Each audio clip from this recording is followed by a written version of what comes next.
وعباد الرحمن الذين يمشون على الأرض هونا وإذا خاطبهم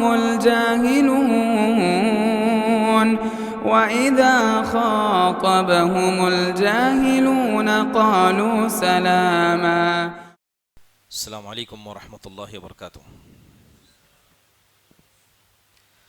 الحمد للہ رب العالمین والصلاة والسلام على سید الانبیاء والمرسلین نبینا محمد وعلى آلہ وصحبہ اجمعین، اما بعد.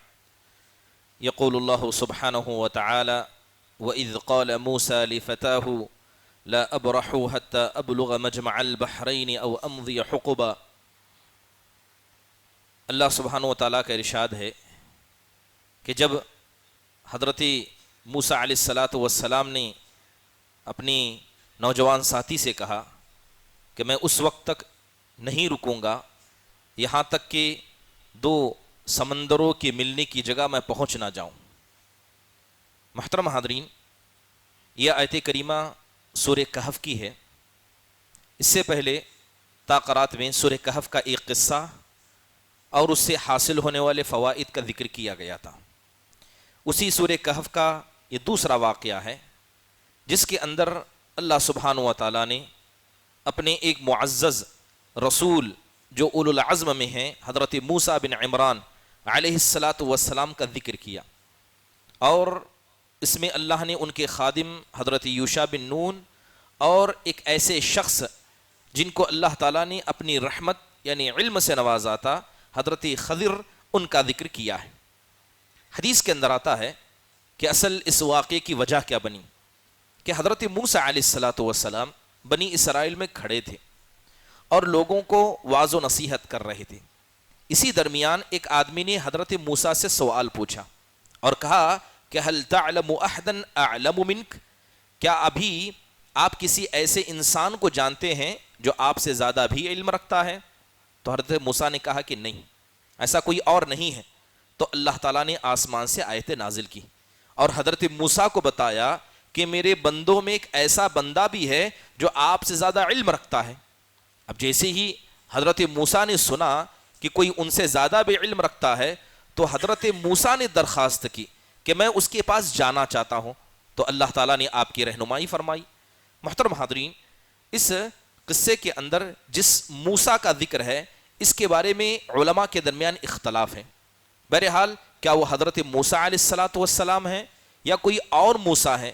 ابن عباس اور ابی بن کعب رضی اللہ عنہ یہ دونوں کہتے ہیں کہ اس سے مراد حضرت موسیٰ بن عمران ہی ہیں جو یہودیوں کے یوں کہیے جو بنی اسرائیل کے معزز نبیوں میں سے تھے، وہی مراد ہیں. قصہ یوں ہے کہ جیسے ہی حضرت موسیٰ نے اللہ سے درخواست کی کہ وہ اس نیک بندے سے جس پر اللہ نے رحمت نچھاور کی ہے ملاقات کرنا چاہتے ہیں، تو اللہ تعالیٰ نے آپ کو سفر کی اجازت دی اور دو نشانیاں بتائی. پہلی نشانی یہ دی گئی کہ وہ بندہ آپ کو وہاں ملے گا جہاں دو سمندر آپس میں آ کر ملتے ہیں، اور دوسری نشانی یہ بتائی گئی کہ آپ ساتھ میں مچھلی لے کر جائیں. جہاں وہ مچھلی آپ سے غائب ہو جائے، دور ہو جائے، سمجھ لیجئے کہ وہ نیک بندہ حضرت خضر آپ کو وہیں پر ملاقات کریں گے. حضرت موسیٰ اپنے ساتھ ایک خادم حضرت یوشع بن نون کو لے کر نکلتے ہیں. قرآن میں اگر آپ دیکھیں سورہ کہف میں 60 سے لے کر 80 تک یعنی 20 آیتوں میں اللہ نے اس مکمل قصے کو بیان کیا ہے. حضرت موسیٰ نکلے اور جس جگہ حضرت موسیٰ کو پہنچنا تھا وہاں بھی پہنچے اور آگے بھی نکل گئے. اب حضرت موسیٰ کو تھکان ہوئی تو حضرت موسیٰ نے اپنے خادم یوشع بن نون سے کہا کہ کھانا پیش کرو. تب یوشع بن نون کو آیا کہ جس جگہ سمندر ملے تھے وہاں وہ مچھلی پانی میں کود کر چلی گئی تھی اور اس مچھلی نے ایسی سرنگ بنا لی تھی گویا اس کے جانے کا راستہ صاف پتہ تھا اور پانی وہاں بہہ نہیں رہا تھا. جیسے ہی حضرت یوشع بن نون کو یاد آیا کہ جس جگہ ہم رکے تھے وہیں وہ مچھلی جا چکی ہے تو حضرت موسیٰ کہنے لگے اسی جگہ کو تلاش کرنے ہم نکلے تھے، لہذا واپس نکلے اور وہاں پہنچے. وہاں پہنچنے کے بعد ان کی ملاقات حضرت خضر علیہ السلام سے ہوئی. تو حضرت خضر سے اجازت مانگی کہ میں آپ کے ساتھ رہنا چاہتا ہوں. حضرت خضر نے اجازت دی. بس حضرت خضر نے کہا کہ جو بھی معاملہ اس کے بعد ہوگا آپ اس کے تعلق سے مجھ سے کوئی سوال نہیں کریں گے، یہاں تک کہ میں خود آپ کو اس کے حوالے سے نہ بتا دوں۔ تو حضرت موسیٰ نے کہا کہ ٹھیک ہے، چلیے اچھی بات ہے، آگے بڑھتے ہیں۔ بڑھنے کے بعد سمندر کے کنارے ہوتے ہیں تو ایک کشتی پر سوار ہو جاتے ہیں، اور جیسے ہی خضر کشتی پر سوار ہوتے ہیں، کشتی کے ایک حصے کو حضرت خضر توڑ دیتے ہیں، جہاں سے پانی آنے لگتا ہے۔ تو حضرت موسیٰ کہتے ہیں کیا آپ ان کشتی والوں کو ڈبانا چاہتے ہیں یا آپ کا کیا ارادہ ہے؟ تو حضرت خضر کہتے ہیں میں نے آپ سے کہا تھا کہ آپ مجھے کسی چیز کا سوال نہیں کریں گے۔ حضرت موسیٰ معذرت کرتے ہیں اور آگے بڑھتے ہیں۔ اس کے بعد جب وہ کشتی سے اترتے ہیں، ایک گاؤں میں داخل ہوتے ہیں، وہاں کچھ بچے کھیل رہے تھے۔ حضرت خضر گئے، ایک بچے کی گردن کو توڑ دیا۔ بعض روایتوں میں آتا ہے کہ انہوں نے اس کے گردن سے یعنی جسم سے گردن کو الگ کر دیا، اسے قتل کر دیا۔ جیسے ہی حضرت موسیٰ نے یہ خوفناک منظر دیکھا، برداشت نہ ہوا اور کہنے لگے کہ آپ نے تو ایک معصوم جان کو مار دیا۔ تب حضرت خضر نے یاد دلایا میں نے کہا تھا کہ آپ صبر نہیں کر پائیں گے۔ تو حضرت موسیٰ نے اس بار معذرت نہیں کی، کہا کہ اگر اس کے بعد بھی میں نے آپ سے ایسا کوئی سوال کیا تو آپ مجھے اپنے سے جدا کر دیں۔ آگے بڑھے، اسی گاؤں میں آگے بڑھے، داخل ہوئے تو ایک دیوار تھی جو بالکل جھک چکی تھی، قریب تھا کہ گر جائے۔ حضرت خضر آگے گئے، اس دیوار کی مرمت کر دی۔ تو حضرت موسیٰ نے کہا اگر آپ چاہیں تو اس پر مزدوری لے لیں، آپ اس پر مزدوری لے لیں۔ تو حضرت خضر نے کہا کہ ھذا فراق و بینی بینک، کہ اب یہ ہمارے درمیان جدائی کا معاملہ ہے، اب یہاں سے ہم ساتھ میں نہیں رہ سکتے۔ اس کے بعد حضرت خضر نے وہ ساری حکمتیں بتائیں جو حضرت موسیٰ نہیں جانتے تھے۔ حضرت خضر نے کہا کہ میں نے اس کشتی کو اس لیے توڑا کیونکہ کشتی جس ساحل پر رکنے والی تھی وہاں ایک ظالم بادشاہ تھا، جب بھی کسی اچھی کشتی کو دیکھ لیتا وہ ان غریبوں سے چھین لیتا۔ میں نے اس کشتی کے اندر عیب پیدا کیا تاکہ وہ بادشاہ چھین نہ سکے اور وہ غریبوں کے درمیان وہ کشتی باقی رہے۔ پھر کہنے لگے کہ جس بچے کو میں نے قتل کیا یہ آگے چل کر کفر کا سردار بننے والا تھا اور اس کی وجہ سے اس کے ماں باپ کا دین بھی خراب ہونے والا تھا، تو لہذا میں نے اسے قتل کر کے ان کے ماں باپ کی دین کی حفاظت کی۔ پھر کہا کہ جس دیوار کو گرنے سے میں نے بچایا وہ اصل میں دیوار اور وہ جگہ دو یتیم بچوں کی تھی، اور ان کے ماں باپ نے ان کے لیے خزانہ اس دیوار کے نیچے چھپایا تھا، اگر وہ دیوار گر جاتی تو قریب تھا کہ گاؤں والے اس خزانے کو لے لیتے۔ سارا واقعہ بیان کرنے کے بعد کہا کہ یہ اللہ تبارک و تعالیٰ کی جانب سے ہے، اللہ جسے چاہے اپنے فضل سے نوازتا ہے۔ محترم حاضرین، یہ پورا قصہ اسی 20 آیتوں کے اندر بیان کیا گیا۔ بات کریں ان سے نصیحتوں کی، سب سے پہلے دیکھیں اللہ تعالیٰ نے کہا وَإِذْ قَالَ مُوسَىٰ لِفَتَاهُ، کہ جب حضرت موسیٰ نے اپنے نوجوان خادم سے کہا کہ ہم چلیں گے۔ آپ تصور کر کے دیکھیں کہ ایک نبی ہے، اللہ تعالیٰ نے انہیں نبی بنایا ہے، رسولوں میں اولو العزم رسول ہیں، بنی اسرائیل میں موجود ہیں، لیکن جب بات علم کے بارے میں پتہ چلی کہ علم کے لیے انہیں سفر کرنا ہے تو اپنی قوم کو چھوڑ کر یعنی عمل کے میدان کو چھوڑ کر انہوں نے علم کو توجہ دی اور علم کے لیے سفر کرنا چاہا، لہذا ایک لمبا راستہ سفر طے کیا۔ تو پتہ یہ چلا کہ انسان کو اگر عمل کرنے کا موقع ملے اور علم کرنے کا موقع ملے تو ہمیشہ انسان کو علم کو مقدم رکھنا چاہیے، کیونکہ یہی علم انسان کے دل میں اللہ کا ڈر اور اس کی معرفت کو جگا دیتا ہے۔ بسا اوقات بغیر علم کے انسان اتنا سارا عمل کر لیتا ہے اور علم کی بنیاد پر تھوڑا عمل کر لیتا ہے، تو لہذا علم کی بنیاد پر کیا گیا علم یہ اللہ سبحانہ و تعالیٰ کو زیادہ پسند ہے۔ محترم حاضرین، اس سے ایک بات پتہ چلتی ہے کہ جو لوگ علم کے راستے میں اپنی زندگیوں کو قربان کرتے ہیں یقیناً ایسے لوگ مبارک ہیں، ان سے بہتر ہیں جو عمل کرتے ہیں۔ اس لیے اللہ کے نبی صلی اللہ علیہ وسلم نے ایک عالم یعنی جو علم حاصل کرتا ہے اور ایک عابد جو صرف عبادت کرتا ہے، دونوں میں فرق آپ نے بتایا۔ آپ نے کہا کہ جس طرح ان ستاروں پر چاند کی فوقیت ہے اسی طرح ایک علم والے کی جو علم رکھتا ہے اور اس بنیاد پر عمل کرتا ہے اس کی فضیلت کیا ہے، ایک عام عابد پر ہے۔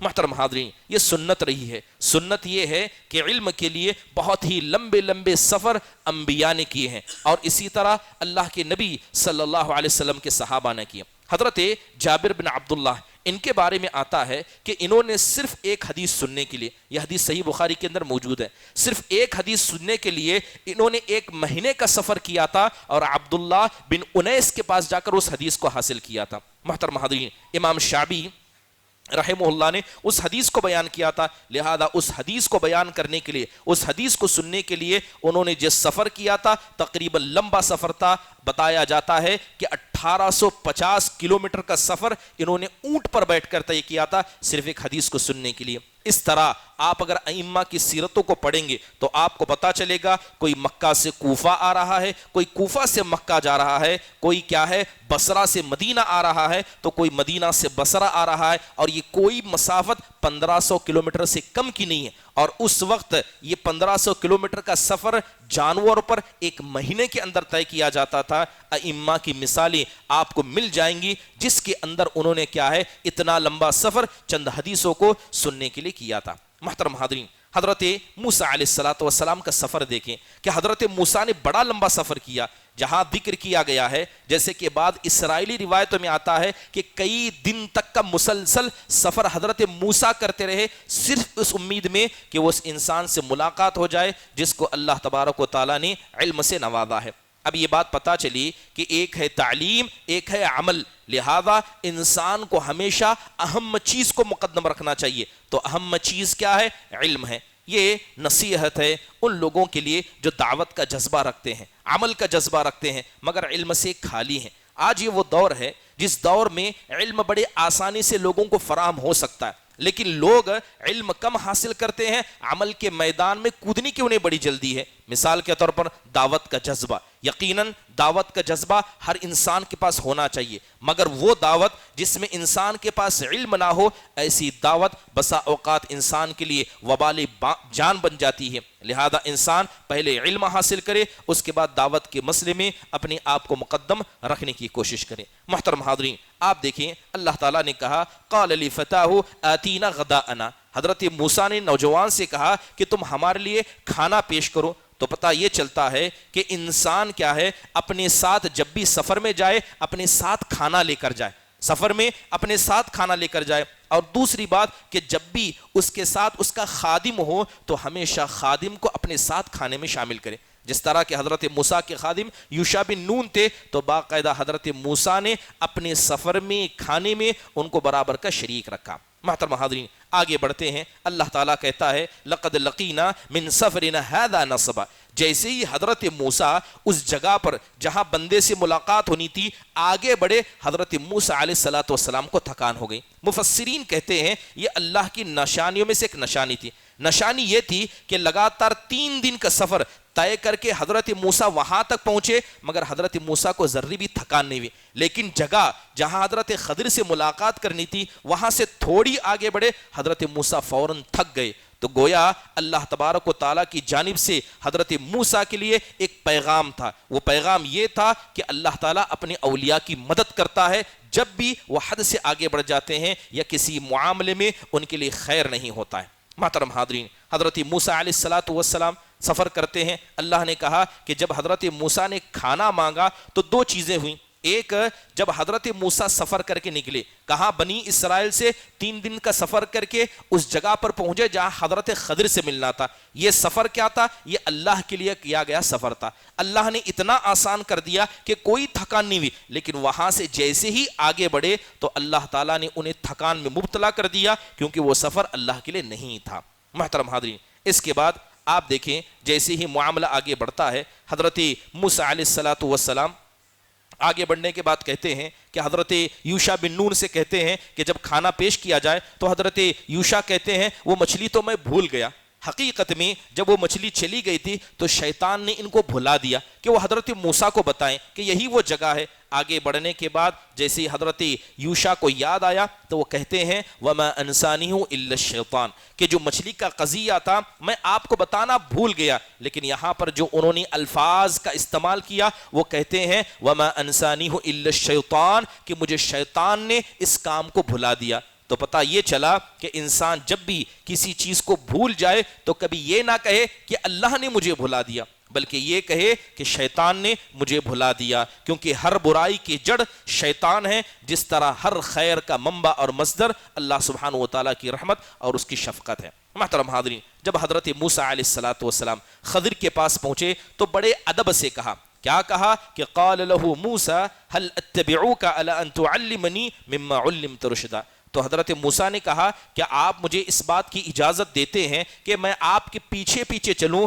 اس علم کو حاصل کرنے کے لیے جو اللہ نے آپ کو عطا کیا ہے؟ تو پتہ یہ چلتا ہے کہ ایک عالم جس سے انسان علم حاصل کرنا چاہتا ہے اس کے سامنے ادب اور تواضع کو اختیار کرنا ضروری ہے۔ حضرت موسیٰ نبی ہیں، رسول ہیں، رسولوں میں سردار ہیں، مگر پھر بھی وہ حضرت خضر کے سامنے عاجزی کا اظہار کرتے ہیں، کیونکہ یہی علم والوں کا مقام ہے۔ تو اس سے پتہ یہ چلتا ہے، خود اللہ کے نبی صلی اللہ علیہ وسلم دیکھیں کہ جب اللہ کے نبی صلی اللہ علیہ وسلم کو اللہ تعالیٰ نے پیغام دیا، کس بات کا پیغام دیا؟ حدیث کے اندر آتا ہے اللہ کے نبی صلی اللہ علیہ وسلم بیٹھے تھے، اچانک آسمان میں زور سے آواز آئی، حضرت جبرائیل موجود ہیں، تو حضرت جبرائیل کہتے ہیں اے اللہ کے نبی یہ آسمان کا وہ دروازہ ہے جو پہلی بار کھولا گیا، اس سے پہلے اس دروازے کو نہیں کھولا گیا۔ کچھ دیر ہوئی، حضرت جبرائیل کہتے ہیں کہ اس میں سے ایک فرشتہ اتر کر آتا ہے، انسانی شکل میں آتا ہے۔ حضرت جبرائیل کہتے ہیں یہ وہ فرشتہ ہے کہ جب سے اللہ نے آسمان و زمین کو پیدا کیا یہ زمین پر نہیں، یہ پہلی مرتبہ زمین پر آیا۔ وہ فرشتہ اللہ کے نبی کے پاس آتا ہے اور کہتا ہے کہ افملک النبی نجعلک ام عبدا رسولا، وہ کہتا ہے کہ اللہ تعالیٰ نے مجھے کہا ہے کہ میں آپ کو یہ آفر دوں، آپ چاہیں تو اللہ تعالیٰ ابھی آپ کو بادشاہ بنا دے، یا اگر آپ چاہیں تو اللہ سبحانہ و تعالیٰ آپ کو ایک معمولی انسان مگر نبی اور رسول بنا کر رکھے، بتائیے آپ کی خواہش کیا ہے؟ تو گویا ایک طرف آپ کو بادشاہت کا پیغام دیا گیا تو دوسری طرف نبوت اور رسالت کا، مگر ایک عام انسان ہو کر۔ تو حضرت جبرائیل کہتے ہیں تواضع لربک یا محمد صلی اللہ علیہ وسلم، اے نبی صلی اللہ علیہ وسلم آپ اللہ کے سامنے عاجزی اختیار کیجئے، بادشاہ بننے کی مانگ نہ کیجئے۔ تب اللہ کے نبی نے کہا بل عبدا رسولا، بلکہ میں تو اللہ کا ایک معمولی بندہ اور اس کا رسول بن کر رہنا چاہتا ہوں۔ یقیناً یہی تواضع ہر انسان کو اپنے اندر رکھنی چاہیے۔ امام قتادہ رحمہ اللہ کہتے ہیں کہ لو کان احد یکتفی من العلم بشیء لاکتفی موسیٰ علیہ، کہتے ہیں کہ اگر اس دنیا میں کسی کا علم اس کے لیے کافی ہو جاتا تھا تو وہ حضرت موسیٰ کا علم تھا۔ اللہ نے بہت سارے علم سے نوازا تھا، اللہ نے بنی اسرائیل کے لیے ایک کیا ہے ایسے رسول کو چنا جنہیں اللہ تعالیٰ نے صبر اور علم کی دولت سے نوازا تھا، لیکن اس کے بعد بھی حضرت موسیٰ اتنے علم پر رکے نہیں بلکہ اور آگے بڑھ کر علم حاصل کیے۔ تو پتہ چلتا ہے کہ انسان زندگی ساری اگر علم حاصل کرنے میں لگا بھی دے تب بھی وہ علم اس کے لیے کافی نہیں ہے، انسان کو ہمیشہ علم کی جستجو کرنی چاہیے۔ دیکھا جاتا ہے کہ کچھ حضرات تھوڑا موڑا علم حاصل کرتے ہیں، یا وہ طلبہ جو مدارس سے فارغ ہو جاتے ہیں وہ سمجھ لیتے ہیں کہ اس کے بعد ہمیں اور علم حاصل کرنے کی ضرورت نہیں ہے۔ یقیناً انسان کو اپنی ماں کی گود سے قبر کی گود تک علم سے وابستہ نہیں توڑنا چاہیے، اسے پڑھنا چاہیے، اسے سیکھنا چاہیے، اسے آگے بڑھنا چاہیے، کیونکہ آپ جب حدیثوں پر غور کریں گے تو آپ کو پتہ چلے گا کہ قرآن و حدیث میں ایک ہی چیز ہے جس کے اضافے کی دعا کرنے کا حکم دیا گیا، اور وہ کیا ہے؟ علم کی، ربی زدنی علما۔ محترم حاضرین، اس کے بعد اللہ تبارک و تعالیٰ نے جب حضرت خضر علیہ السلام کی تابع حضرت موسیٰ کو کیا تو بہت سارے حضرات کا یہاں پر ایک کہنا یہ ہے کہ حضرت خضر یہ اصل میں ولی تھے، حضرت خضر یہ ولی تھے اور حضرت موسیٰ نبی تھے۔ تو بہت سارے حضرات، معذرت کے ساتھ وہ حضرات جو اپنے اولیاء کو اللہ کے برابر کر دیتے ہیں یا اپنے اولیاء کو نبیوں سے اور صحابہ سے افضل سمجھتے ہیں، وہ ثابت کرتے ہیں کہ حضرت خضر ولی تھے اور موسیٰ جو نبی تھے وہ خضر سے بھی کم تھے۔ تو لہذا اولیاء اللہ کا مقام رسولوں سے افضل ہوتا ہے۔ اس لیے آپ ہمارے اس ملک عزیز کے اندر بہت ساری ایسی جماعتوں کو دیکھیں گے کہ ان کے اولیاء ایسے ایسے کام کرتے ہیں جو کام کبھی انبیاء نے بھی نہیں کیا۔ کوئی ولی جاتا ہے اور کعبۃ اللہ کے اوپر کھڑے ہو جاتا ہے، کوئی ولی جاتا ہے وہ کعبہ کی زیارت کا ارادہ کرتا ہے لیکن گھریلو پریشانی کی وجہ سے وہ کعبہ کے پاس نہیں جاتا تو کعبہ خود آ کر اس ولی کا طواف کرتا ہے۔ حقیقت میں یہ اپنے اولیاء کے بارے میں اتنا غلو کیوں کرتے ہیں؟ کیونکہ آپ کو پتا ہونا چاہیے کہ ایک فرقہ ہے جسے کہا جاتا ہے ماتریدیہ فرقہ، اس کا عقیدہ یہ ہے کہ جو اولیاء ہیں وہ عمل میں انبیاء سے بھی افضل ہیں اور انبیاء صرف علم میں عام لوگوں سے افضل ہیں۔ تو اس کا مطلب یہ ہے کہ ایک ولی ایسی عبادت کر سکتا ہے جو انبیاء نے بھی نہیں کی، اور اسی بنیاد پر آپ جائیے کتنے لوگوں کے پاس ایسی کتابیں ہیں جس میں قرآن و حدیث کی باتیں آپ کو نہیں ملیں گی، صحابہ کی زندگیاں نہیں ملیں گی، مگر ان کتابوں میں صرف اولیاء کی قصے ملیں گے، اور اولیاء کی کام بھی ایسے، سبحان اللہ، کوئی کعبۃ اللہ کے اوپر کھڑے ہو کر وضو کرتا ہے، کوئی کعبہ کے طواف اپنے گھر میں بیٹھ کر کرتا ہے۔ حقیقت میں یہ ساری خرافات کی جڑ یہی ہے کہ انہوں نے حضرت خضر کو ولی مانا، اور حضرت خضر یہ ولی ہونے کے بعد نبی سے افضل ہو گئے۔ جبکہ قرآن پڑھیں تو صاف پتہ چلے گا کہ جن الفاظ کا سہارا اللہ سبحانہ و تعالیٰ نے ذکر کیا حضرت خضر کے حوالے سے، یہ صاف پتہ چلتا ہے کہ حضرت خضر نبی تھی، اور اس پر اتفاق بھی ہے کہ حضرت خضر یہ کوئی ولی نہیں بلکہ اللہ کے نبیوں میں سے ایک نبی تھے۔ محترم حاضرین، اس کے بعد بھی اگرچہ حضرت خضر سے حضرت موسیٰ نے علم سیکھا، لیکن حضرت موسیٰ ہر حال میں افضل تھے۔ اگر مثال کے طور پر دیکھا جائے کتنی فضیلتیں حضرت موسیٰ علیہ السلام کی ثابت ہیں۔ سب سے پہلے یہ اللہ کے کلیم اللہ ہے، یعنی بغیر واسطے کے اللہ نے اس زمین میں اگر کسی سے بات کی تو وہ حضرت موسیٰ ہیں۔ حضرت موسیٰ کو جب اللہ کے نبی معراج پر گئے تھے تو چھٹے آسمان پر اللہ کے نبی نے دیکھا تھا۔ اللہ نے 9 نشانیاں حضرت موسیٰ کا عطا کی، بلکہ کچھ گناہ حضرت موسیٰ سے ایسے صادر ہوئے اللہ نے سارے گناہوں کو معاف کیا۔ ایسے گناہ کہ اگر ایک عام آدمی کرتا ہو سکتا ہے کہ وہ اللہ کے غصے کا شکار ہو جاتا۔ مثال کے طور پر جو گناہ حضرت موسیٰ سے ہوئے تھے، حضرت موسیٰ سے ایک آدمی کا قتل ہوا۔ قتل ہونا یہ کبیرہ گناہوں میں سے، بڑے گناہوں میں سے۔ حضرت موسیٰ جب تورات کو لے کر آئے تو دیکھا کہ سامری نے بچڑے کی عبادت میں قوم والوں کو ملوث کر دیا، تو حضرت موسیٰ نے مارے غصے کے ان تختیوں کو زور سے زمین میں پٹک دیا تھا۔ یہ ایسا ہی ہے جیسے کوئی آدمی قرآن کو سر سے زمین پر پٹک دے، کیونکہ کوئی معمولی گناہ ہے، مگر حضرت موسیٰ سے یہ ہوا۔ اس کے علاوہ موت کا فرشتہ آیا اور اس نے ذکر کیا کہ آپ کے مرنے کا وقت قریب آیا ہے، تو حضرت موسیٰ نے اسے گھونسا مارا، ایسا گھونسا مارا کہ اس فرشتے کی جو انسان کی شکل میں تھا آنکھ باہر آ گئی۔ یہ بھی ایک بڑا معاملہ تھا۔ بلکہ تصور کریں کہ انتقال کے بعد بھی ان سے ایک ایسا معاملہ ہوا جو یقیناً اللہ سبحانہ و تعالیٰ کی ذات میں تھا۔ مثال کے طور پر جب اللہ کے نبی صلی اللہ علیہ وسلم معراج پر گئے، آپ چھٹے آسمان پر تھے، اللہ کے نبی نے سلام کی، حضرت موسیٰ سے ملاقات کی۔ جیسی حضرت موسیٰ سے ملاقات کر کے جانے لگے تو حضرت موسیٰ کہتے ہیں اے اللہ تعالیٰ یہ کیسا معاملہ ہے، کہتے ہیں اے اللہ یہ کیسا معاملہ ہے کہ یہ بندہ یعنی یہ نوجوان میرے بعد آیا، یہ مجھ سے افضل ہے اور اس کی امت مجھ سے زیادہ ہوگی۔ تو حضرت جبرائیل سے اللہ کے نبی نے پوچھا کہ یہ موسیٰ کیا کہہ رہے ہیں؟ تو حضرت جبرائیل کہتے ہیں، صحیح مسلم کی روایت ہے کہ حضرت موسیٰ اپنے رب کو ڈانٹ رہے ہیں، حضرت موسیٰ اپنے رب کو ڈانٹ رہے ہیں۔ یہ کچھ ایسے معاملے تھے، یقیناً اگر کوئی عام آدمی ان گناہوں کو انجام دے وہ اللہ کے غصے کا شکار ہو سکتا ہے، مگر اللہ تعالیٰ نے یہ سارے معاملے حضرت موسیٰ کو معاف کیے، کیونکہ حضرت موسیٰ علیہ السلام نے جتنی تکلیفیں اللہ کی راہ میں برداشت کی تھی بہت ہی کم کسی نبی کے مثالیں ملتے ہیں۔ اکثر ہم ذکر کرتے ہیں صبر میں حضرت ایوب علیہ السلام کا، مگر حقیقی صبر تو حضرت موسیٰ کا تھا۔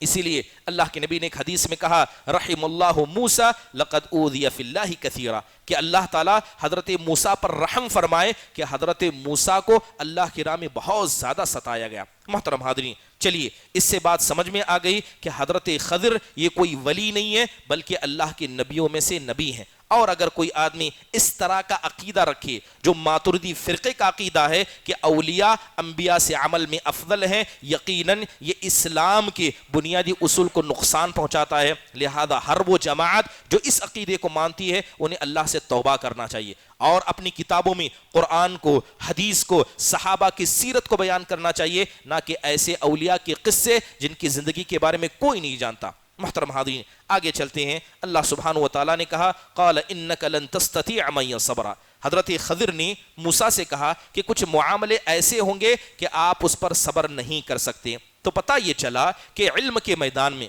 علم حاصل کرنے کے لیے انسان کو بہت صبر کرنا پڑتا ہے، کیونکہ بغیر صبر کے کوئی آدمی علم حاصل نہیں کر سکتا۔ اس لیے آپ دیکھیں کہ ایک عام آدمی کی زندگی اور ایک عالم دین کی زندگی دونوں میں آپ بہت زیادہ فرق دیکھیں گے۔ وہ طلبہ جو مدرسوں میں پڑھتے ہیں 8 سے 10 سال تک وہ اپنے ماں باپ سے دور ہوتے ہیں، صرف علم حاصل کرنے کی غرض سے علم حاصل کرتے ہیں، پھر اس کے بعد میدان عمل میں کودتے ہیں، تب بھی انہیں اپنے گھر سے جدا ہونا پڑتا ہے۔ بسا اوقات اپنے اہل خانہ سے جدا ہوتے ہیں، اپنے گھر والوں سے جدا ہوتے ہیں۔ وہ ماں باپ جنہوں نے اولاد کو سہارا مانا تھا، بہت سارے علماء امت کی ذمہ داری میں اپنے ماں باپ کا سہارا بھی نہیں بن پاتے ہیں. یہ ساری قربانیاں علماء اکرام کی زندگیوں میں ہیں, کیونکہ یہ تاریخ ہمیشہ ان لوگوں کے رہی ہے جنہوں نے اللہ کے راہ میں علم حاصل کیا, جیسے کہ حضرت موسیٰ علیہ السلام کے یہ صبر تھا. محترم حاضرین, آگے چلیں, آپ دیکھیں کہ جیسے ہی حضرت موسیٰ علیہ السلام کے سامنے یوشع بن نون نے بتایا کہ میں بھول گیا تھا, تو حضرت موسیٰ بھی بھول گئے تھے, کیونکہ حضرت موسیٰ کو اللہ نے بتایا تھا کہ جہاں دو سمندر ملتے ہیں وہیں آپ کو وہ نبی ملیں گے, وہ خضر ملیں گے, لیکن حضرت موسیٰ بھول گئے. اب سوال یہ ہے کہ ایک نبی اگر کسی چیز کو بھول جائے تو کیا وہ نبی کے اندر عیب کی بات ہے؟ یقیناً یہ انسان کی فطرت میں داخل ہے. انسان ہے وہ بہت ساری غلطیوں کو کرے گا, جیسے بھولنا, ڈرنا, انسان کا کسی معاملے کو چھوڑ دینا, یہ سارے کام ہر انسان کرتا ہے. اور انبیاء بھی انسان تھے, یہ نہ نور تھے اور نہ کوئی اور تھے, لہذا حضرت موسیٰ علیہ السلام بھی بھول گئے تھے. خود اللہ کے نبی صلی اللہ علیہ وسلم نے ایک مرتبہ ظہر کی نماز اور ایک مرتبہ عصر کی نماز آپ نے 5 رکعت پڑھا دی. جیسی 5 رکعت نبی صلی اللہ علیہ وسلم نے پڑھائی, اب صحابہ ڈرے ہوئے تھے, کوئی آگے بڑھ کر سوال نہیں کر رہا تھا. ایک صحابی جن کا نام ذو الیدین تھا, جن کے ہاتھ حقیقت میں لمبے تھے, تو وہ اللہ کے نبی کے پاس آتے ہیں اور کہتے ہیں اللہ کے نبی صلی اللہ علیہ وسلم یہ تو بتائیے کیا نماز زیادہ کر دی گئی ہے یا آپ بھول گئے؟ تو اللہ کے نبی صلی اللہ علیہ وسلم نے کہا کہ کیا ہوا؟ کہا کہ آپ نے 5 رکعت پڑھا دی, اور ایک روایت آتا ہے کہ آپ نے 4 کی جگہ 3 رکعت پڑھائی. آپ صلی اللہ علیہ وسلم بھول گئے تھے, لہذا جیسے ہی آپ کو یاد دلایا گیا 5 پڑھے تھے, آپ گئے اور جتنے صحابہ تھے سب کو لے کر آپ نے سجدہ کیا, اور جہاں 4 کا ذکر ہے اللہ کے نبی نے 1 رکعت پڑھا کر آپ نے سجدے سہو کیا. تو بھولنا یہ انبیاء کی فطریتی چیزوں میں آتا ہے. اس کی وجہ سے کوئی نبی کیا ہے اللہ تبارک و تعالیٰ کی یہاں پکڑا نہیں جاتا ہے, بلکہ فطری چیزوں میں ہے. حضرت موسیٰ کا قصہ بیان کیا جاتا ہے, جیسے حضرت موسیٰ نے اس لکڑی کو نیچے پھینکا, وہ اژدھا بن گیا, حضرت موسیٰ ڈر کر بھاگ گئے, ڈر کر وہاں سے بھاگنے لگے. تو اللہ تعالیٰ نے کہا یا موسیٰ لا تخف, اے موسیٰ ڈریے مت, آپ اس کو پکڑیے, ہم اس کی اصل حالت پر لے کر آئیں گے. تو ڈرنا یہ بھی انسان کی فطرت میں ہے, لہذا انبیاء علیہ السلام ڈرا کرتے تھے. مثال کے طور پر حضرت ابراہیم علیہ السلام جب گھر میں مہمان آئے جو حقیقت میں اللہ کے فرشتے تھے, کھانا نہیں کھانے لگے, تو حضرت ابراہیم بھی ڈر گئے تھے. تو لہذا اگر کوئی آدمی یہ سمجھتا ہے کہ ہمارے اولیاء نہیں ڈرتے ہیں اور انبیاء ڈرتے ہیں, اور نہ ڈرنا یہ ولیوں کے شان میں بلندی کرتا ہے, اور انبیاء کا ڈرنا یہ ان کے شان میں کمی کرتا ہے, یقیناً وہ آدمی منہج اسلام سے خارج ہے. محترم حاضرین, اس کے علاوہ آپ دیکھیں کہ بہت سارے معاملات انبیاء سے ہوئے تھے. اس کے بعد اللہ تعالیٰ کہتا ہے قال اخرقتها لتغرق اهلها لقد جئت شيئا نكرا. جیسے ہی حضرت خضر نے کشتی پر سوار ہوئے تو حضرت خضر نے کشتی کے ایک حصے کو توڑ دیا. جیسے ہی توڑا تو حضرت موسیٰ نے فوراً انکار کیا, فوراً رد کیا, کہا کہ آپ ایسا کیوں کر رہے ہیں, کیا آپ لوگوں کو ڈبانا چاہتے ہیں؟ اب یہاں پر ایک بات سمجھنے کی ہے کہ انسان کی فطرت میں ہے کہ جب انسان غلطی کو دیکھتا ہے تو فوراً روکتا ہے, یہ انسان کی فطرت میں داخل ہے. اور ایمان والے کا تقاضا بھی یہ ہے کہ کسی بھی غلطی کو دیکھے تو فوراً روکے. حالانکہ حضرت موسیٰ کو یاد رکھنا چاہیے تھا کہ انہیں حضرت خضر نے بتایا تھا کہ کچھ بھی کروں تو آپ سوال نہیں کریں گے. محترم حاضرین, حضرت خضر علیہ السلام نے حضرت موسیٰ کو تنبیہ کی, کہا کہ آپ سوال نہیں پوچھ سکتے. حضرت موسیٰ نے معذرت کی اور معذرت کرنے کے بعد آگے بڑھے. اس کے بعد دیکھیں کہ حضرت خضر اور حضرت موسیٰ آگے بڑھتے بڑھتے ایک گاؤں میں داخل ہوئے. اب وہ گاؤں بھی ایسا تھا کہ لوگ وہاں پر حضرت موسیٰ علیہ السلام کی عزت نہیں کرتے. حالانکہ کون ہیں یہ؟ 2 انبیاء ہیں, حضرت خضر بھی نبی ہیں اور حضرت موسیٰ تو اولو العزم رسولوں میں سے ہیں. اب گاؤں میں پہنچے, اس گرتی ہوئی دیوار کو سیدھا کیا, لیکن وہاں کے لوگوں نے ان کی مہمان نوازی نہیں کی, ان کی مہمان نوازی نہیں کی, بلکہ خضر نے آگے بڑھ کر مہمان نوازی کا مطالبہ کیا, مگر ان لوگوں نے مہمان نوازی نہیں کی. تو پتہ یہ چلتا ہے کہ حقیقت میں لوگ نیک لوگوں کو نہیں پہنچاتے. نیک لوگ کون ہوتے ہیں یہ صرف اللہ جانتا ہے. 2 انبیاء آتے ہیں, اگر کوئی آدمی ان 2 نبیوں کی مہمان نوازی ہمارے کسی گھر میں کرتا تو اس آدمی کے لیے بڑی شرف کی بات تھی. تو لوگوں میں بہت سارے لوگ ایسے ہوتے ہیں جو حقیقت انجان ہوتے ہیں, مگر اللہ سبحانہ و تعالیٰ کی یہاں ایسے لوگوں کا بڑا ہی مقام ہوتا ہے. یہاں پر ایک بات سمجھ میں آتی ہے کہ اگر کوئی مسافر کسی اجنبی گاؤں میں آ جائے تو وہ رزق مانگ سکتا ہے, کھانا مانگ سکتا ہے. اسلام اس بات کی اجازت دیتا ہے۔ اس لیے اسلام نے ہمیشہ جو مسافر ہیں مسافروں کے لیے کھانے کا انتظام کرنا، اور اسی طرح مسافروں کے حق میں اس کو بیان کیا ہے کہ جب بھی کسی مسافر کے بارے میں پتہ چلے تو آپ کی ذمہ داری ہے، اگر آپ مقیم ہیں، اسی گاؤں کے ہیں اور کسی اجنبی آدمی کو اپنے گھر میں یا مسجد میں دیکھتے ہیں تو آپ کی ذمہ داری ہے کہ آپ اس کے مہمان نوازی کریں۔ لہذا اگر کوئی آدمی کسی مسافر کو کھلاتا ہے تو سب سے پہلے وہ ایک مسلمان کا حق ادا کرتا ہے، دوسرا صدقہ کرتا ہے، اور تیسرا اس کے ساتھ احسان کرتا ہے۔ یقیناً ہر انسان کو یہ جذبہ رکھنا چاہیے۔ محترم حاضرین، اس کے بعد جیسی ہی دیوار گر رہی تھی، حضرت خضر نے دیوار کو سیدھا کیا تو حضرت موسیٰ کہتے ہیں قال لو شئت لاتخذت علیہ اجرا، کہ آپ نے یہ جو محنت کی ہے، گرتی دیوار کو سیدھا کیا ہے، کتنا بہتر ہوتا کہ آپ اس کی اجرت لے لیتے، اس کے پیسے مانگ لیتے۔ تو پتہ یہ چلا کہ اگر انسان وقت لگاتا ہے، انسان محنت صرف کرتا ہے، کسی کام کو انجام دیتا ہے، تو اس کے بدلے میں انسان اجرت کا مطالبہ کر سکتا ہے۔ محترم حاضرین، حضرت خضر نے جواب دیتے ہوئے کہا کہ جس بچے کو میں نے قتل کیا تھا ان کے ماں باپ بڑے نیک تھے، ان کے ماں باپ بڑے نیک تھے، اور اللہ تعالیٰ چاہتا تھا کہ ان کی نیکی کیا ہے، باقی رہے۔ لہذا آپ اس آیت پر غور کریں، آپ اس آیت پر غور کریں کہ اللہ سبحانہ و تعالیٰ نے ماں باپ کی نیکی کا ایک اہم ذریعہ، یا یوں کہیے ماں باپ کی نیکی کا فائدہ اولاد میں بیان کیا۔ اس لیے علماء اکرام کہتے ہیں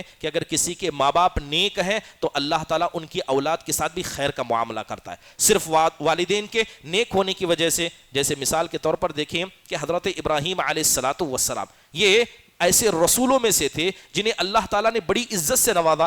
جب حضرت ابراہیم نے ساری قربانیاں اللہ کے سامنے دے دی، جیسا اللہ نے چاہا ویسا کیا، تو اللہ تعالیٰ نے انعام کیا۔ حضرت ابراہیم کو کیا انعام دیا کہ نبوت کے سلسلے کو ان کے خاندان میں جاری کر دیا۔ تو حضرت ابراہیم کے بعد جتنے بھی ان کے اولاد میں انبیاء بنے ہیں وہ سب حضرت ابراہیم کی نیکی کا نتیجہ ہے۔ تو یقیناً پتا چلا کہ باپ کی نیکی کا اثر یہ اولاد پر پڑتا ہے۔ اسی طرح جس طرح اگر کسی کا باپ کیا ہے کبیرہ گناہوں میں مبتلا ہے تو اس گناہوں کا اثر بھی اولاد کے اندر دیکھا جاتا ہے۔ اس لیے بتایا جاتا ہے، سعید بن المسیب رحمہ اللہ کہتے ہیں کہ جب میں نماز پڑھتا تھا، نماز پڑھتے پڑھتے اچانک میرے بچے مجھے یاد آتے تو 2 رکعت میں زیادہ نماز پڑھتا، میں 2 رکعت زیادہ نماز پڑھتا، صرف اس امید میں کہ میں جتنی عبادت زیادہ کروں گا اللہ تعالیٰ اس کا ثواب کہیں یا اس کا فائدہ میری اولاد کو پہنچائے گا۔ لہذا جو والدین اپنی اولاد کی فکر کرتے ہیں، انہیں دنیا کی تعلیم دیتے ہیں، ہر مانگی ہوئی چیز لا کر دیتے ہیں، حقیقت میں اگر آپ چاہتے ہیں کہ اللہ تعالیٰ آپ کے اولاد پر رحم فرمائے، آپ حقیقی طور پر اللہ کے بندے بن جائیں۔ اللہ تعالیٰ نے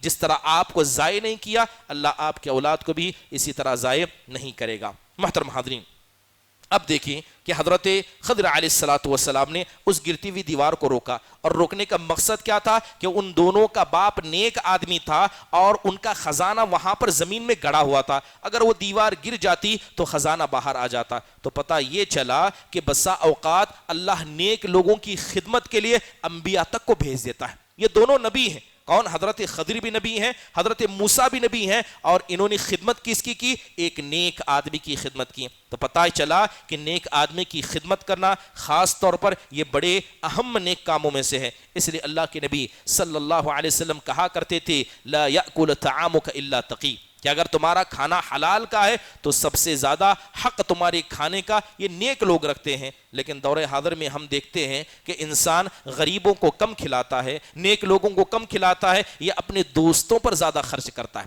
یا ان لوگوں پر خرچ کرتا ہے جو کھانے کے حقدار نہیں ہیں۔ معذرت کے ساتھ بہت ساری دعوتوں میں دیکھیں، جو لوگ اپنے گھر میں دعوت دیتے ہیں یا شادی میں ہو، ولیمے میں ہو، آپ دیکھیں گے اکثر ایسے لوگوں کو دعوت دی جاتی ہے جن کے پاس مال کی کوئی کمی نہیں، وہ گھر میں خود بھی کھا سکتے ہیں، غیروں کو بھی کھلا سکتے ہیں۔ نہ شادیوں میں ہو، نہ رسم و رواج میں ہو، نہ غریبوں کو یاد کیا جاتا ہے، جبکہ وہ کھانے کے سب سے زیادہ حقدار ہیں۔ لہذا انسان کو اپنی کھانا کھلانے کے معیار کو بدلنا پڑے گا۔ محترم حاضرین، اس کے علاوہ دیکھیں کہ کشتی کا ذکر کرتے ہوئے کہا گیا کہ وہ کشتی کیا ہے؟ غریب اور مسکین لوگوں کی تھی، یعنی ایسے مسکینوں کی تھی جو کیا ہے خود کما کر نہیں کھا سکتے تھے۔ یہاں پر ایک بات سمجھ میں آتی ہے کہ مسکین اس انسان کو بھی کہا جا سکتا ہے جس کے پاس پراپرٹی ہو۔ اگر کوئی ایسا آدمی ہے جو خود کما کر روز خرچ نہیں کر سکتا لیکن اس کے پاس پراپرٹی ہے تب بھی وہ مسکین ہوگا، کیونکہ جن لوگوں کی کشتی کو حضرت خضر نے توڑا تھا ان کو اللہ نے مسکین کہا، جبکہ وہ اتنی بڑی کشتی کے مالک ہے۔ تو پتہ یہ چلا کہ صرف انسان کے پاس پراپرٹی کا ہونا یہ اسے مالدار نہیں بناتا، اس کی اصل معاشی زندگی کیسی ہے یہ طے کرتی ہے کہ وہ مسکین ہے کہ نہیں ہے۔ محترم حاضرین، اس کے بعد آپ آگے دیکھیں، اللہ سبحانہ و تعالیٰ نے قصے کو آگے بڑھاتے ہوئے ذکر کیا کہ وَأَمَّا الْغُلَامُ فَكَانَ أَبْوَاهُ مُؤْمِنَيْنِ، کہ یہ جو غلام تھا، بچہ تھا، اس کے ماں باپ بڑے نیک تھے، یعنی جس بچے کو حضرت موسیٰ علیہ السلام کے ساتھی حضرت خضر نے قتل کیا، ان کے ماں باپ نیک تھے، لہذا حضرت خضر نے اس بچے کو قتل کر کے اس کے ماں باپ کے ایمان کو کیا ہے باقی رکھا۔ مطرف بن شقیر رحمہ اللہ کہتے ہیں کہ جب یہ بچہ پیدا ہوا تھا ان کے ماں باپ بڑے خوش ہوئے تھے، اور جب اس بچے کو حضرت خضر نے مارا یہ بڑے غمزدہ ہوئے تھے، مگر اللہ تعالیٰ نے حقیقت میں اس والدین کے ساتھ کیا ہے بہتر کا معاملہ کیا کہ اللہ نے ایسے اولاد کو پہلے ہی مار دیا جو آگے چل کر ان کے لیے کفر اور شرک کی وجہ بن سکتی تھی۔ یہ بھی نیک انسان کے فائدے میں ہے کہ اللہ سبحانہ و تعالیٰ انہیں ایسے کاموں سے بچا لیتے ہیں۔ محترم حاضرین، اتنا لمبا قصہ بیان کرنے کے بعد کچھ نصیحتیں اس پورے قصے سے ہم کو سمجھ میں آتی ہیں۔ پہلی نصیحت یہ ہے کہ علم یہ اللہ تعالیٰ کی رحمت ہے۔ علم کیا ہے؟ یہ اللہ کی رحمت ہے، اتنی بڑی رحمت ہے کہ اللہ تعالیٰ نے خود کہا وَآتَيْنَاهُ رَحْمَةً مِّنْ عِنْدِنَا، کہ ہم نے حضرت خضر کو اپنی جانب سے رحم عطا کیا تھا۔ امام مالک رحمہ اللہ کہتے ہیں کہ لَيْسَ الْعِلْمُ بِكَثْرَةِ الرِّوَايَةِ وَإِنَّمَا هُوَ نُورٌ يَقْذِفُ اللَّهُ فِي الْقَلْبِ۔ علم کا مطلب یہ نہیں ہے کہ انسان زیادہ حدیثوں کو بیان کرے، علم کا مطلب یہ نہیں کہ انسان زیادہ حدیثوں کو بیان کرے، حقیقی علم وہ ہوتا ہے جو اللہ سبحانہ و تعالیٰ انسان کے سینے میں ڈال دیتا ہے۔ محترم حاضرین، دوسری بات کہ جو آدمی علم حاصل کرنا چاہتا ہے اس کو ضروری ہے کہ وہ تواضع اختیار کرے، وہ عاجزی انکساری اختیار کرے۔ جب تک انسان عاجزی اختیار نہیں کرتا اور تواضع نہیں کرتا وہ علم کو حاصل نہیں کر سکتا۔ تصور کریں کہ صحابہ اکرام رضوان اللہ علیہ مجمعین، ان کے اندر کیسی عاجزی تھی۔ یہ صحابہ ہیں مگر انہوں نے تابعیوں سے روایتوں کو بیان کیا۔ صحابی تابعیوں سے روایت کو بیان کرتے ہیں، یعنی وہ تابعی حضرات جنہوں نے اللہ کے نبی کو نہیں دیکھا، لیکن یہ علم ایسا ہی ہے کہ ایک بڑا چھوٹے سے حدیث بیان کرتا ہے، ایک چھوٹا کیا ہے بڑے سے حدیث کو بیان کرتا ہے۔ اس مسئلے میں انسان تکبر نہیں کر سکتا۔ اس کے علاوہ انسان کی زندگی میں اس قصے سے ایک نصیحت ہمیں یہ بھی ملتی ہے کہ جو بھی اللہ زمین میں فیصلے کرتا ہے، انسان کو چاہے اس کی حکمت پتہ ہو یا نہ پتہ ہو، ہمیشہ اللہ کے فیصلے میں کوئی نہ کوئی بہتری ضرور ہوتی ہے۔ آپ دیکھیں کہ حضرت خضر نے کشتی کو توڑا، ایک بچے کو قتل کیا، گرتی دیوار کو بچایا۔ حضرت موسیٰ نے دیکھا تو کیا لگا یہ سب بیکار کام ہے، یہ ایسے کام جس سے نقصان ہو رہا ہے، لیکن حقیقت میں اس کے پیچھے سارا راز اور حکمت حضرت خضر نے بعد میں بتائی۔ اس لیے امام حسن بصری رحمہ اللہ کہتے ہیں کہ اللہ تعالیٰ نے بندوں کے درمیان جو حجاب رکھا ہے، اگر اللہ حجاب کو ہٹا دے تو انسان کو پتہ چلے گا کہ کائنات کا پتا بھی اگر گرتا ہے یا زمین سے گرتا ہے یا